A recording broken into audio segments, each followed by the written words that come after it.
Hello and welcome to this MBL webinar looking at navigating trustee incapacity and the key points. My name is Holly Chandler and I am a solicitor specialising in mental incapacity law. It's going to be a real whistle-stop tour today, so hopefully you'll be able to take something from it. MBL do run a longer webinar on this, so if you want to cover it in more depth, then please feel free to sign up to one of those webinars in the future.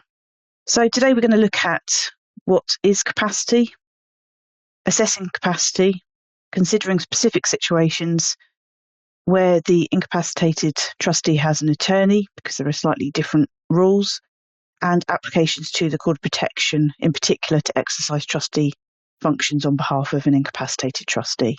So beginning with what is mental capacity. So it's the ability to be able to make a particular decision or action at the time the decision or action needs to be taken.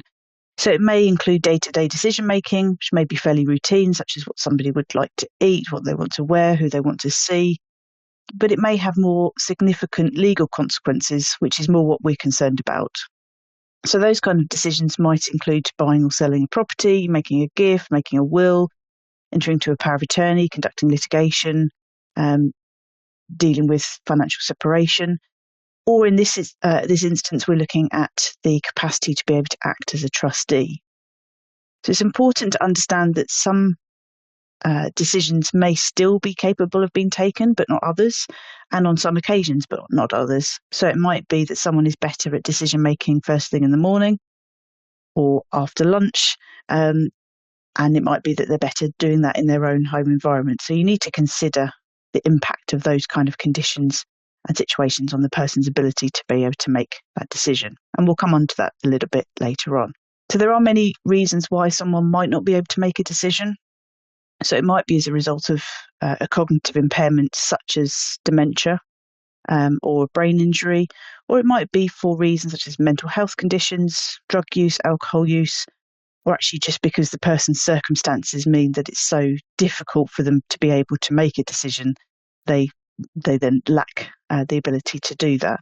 Clients may regain capacity, and so you need to be wary of that and consider that. And for example, does the decision need to be made right now, or if in a month's time, 2 months' time, the person may have regained capacity, can the decision be made at that point? Legal practitioners must be satisfied that their client has capacity to give proper instructions, and that obligation is set out in the SRA's Code of Conduct, including Rule 3.1, which states that you only act for clients on instructions from the client or from someone properly authorised to provide instructions on their behalf. If you have reason to suspect that the instructions do not represent your client's wishes, you do not act unless you have satisfied yourself that they do.